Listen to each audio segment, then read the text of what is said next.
Quando que começa a personalidade jurídica da pessoa? É quando nasce? É a partir da concepção? Como é que o direito vê isso?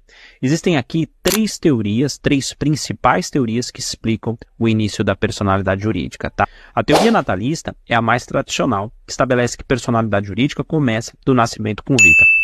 Em paralelo, a gente tem a teoria concepcionista, que propõe que a personalidade jurídica tem início no momento da concepção. Por que isso é importante? Essa abordagem confere direitos ao nascituro, ou seja, ao feto ainda que não nascido, diferente da teoria natalista, que confere direito apenas à pessoa nascida viva, né? Por fim, existe a teoria da personalidade condicionada, que afirma que a personalidade jurídica começa na concepção, mas está sob condição suspensiva, ou seja, depende do nascimento com vida para que os direitos sejam plenamente efetivados, tá? As principais teorias, então, é a natalista e a teoria concepcionista. Entre elas que a gente fica aqui quando a gente resolve uma questão ou tem algum problema na prática.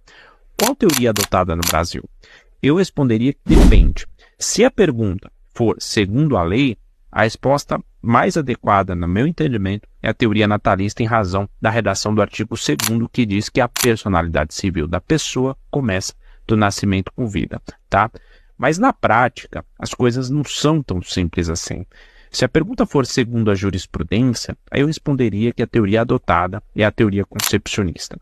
Por quê? Em razão da concepção existencialista da nossa Constituição, que tem a dignidade da pessoa humana como pilar de sustentação, existe uma tendência crescente de maior aceitação da teoria concepcionista na jurisprudência, justamente para ampliar direitos do nascituro, do feto.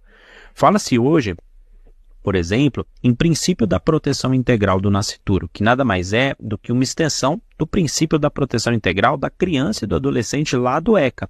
Isso é bastante aplicado, por exemplo, na Justiça do Trabalho, quando se busca a proteção do nascituro e uma dispensa da empregada gestante protegida pela estabilidade gestacional, estabilidade de emprego, prevista lá no artigo 10, inciso 2, a linha B da DCT. Nesse cenário, o TST, o Tribunal Superior do Trabalho, inclusive o STF, já defenderam que existe uma dupla titularidade do direito. A proteção pertence não apenas à mãe, mas também ao nascituro. E, portanto, respeita-se aqui o quê? A teoria concepcionista, porque o feto nascituro, ele não tem apenas expectativa de direito, ele tem, de fato, um direito adquirido. Então, você observa que as coisas não são tão simples assim. Existe ainda uma interpretação muito interessante realizada pelo STJ, que aparece no informativo 547. Essa interpretação diz o seguinte, que o artigo 2º fala que a personalidade civil da pessoa começa do nascimento com vida. Para alguns doutrinadores, o dispositivo, então, reconhece que personalidade jurídica é uma coisa e pessoa é outra. Se ele fala que personalidade jurídica da pessoa começa, é porque a pessoa pode existir antes da própria personalidade jurídica, e a personalidade jurídica aparece apenas a partir do nascimento com vida. Ou seja, o início da personalidade jurídica não coincide com o início da pessoa. O início da pessoa se dá antes mesmo do reconhecimento legal da sua personalidade jurídica, que ocorreria apenas com o nascimento, respeitando aqui o artigo 2º. Em outras palavras, a própria lei reconhece que existe pessoa, ainda que sem personalidade jurídica, a partir da concepção. Isso foi construído para justificar o quê? Para justificar, na época, a concessão do seguro-DPVAT à mulher que teve a gestação interrompida, ou seja, teve um aborto em razão de um acidente de trânsito. Então, você observa que o tema ele não é tão simples, tá?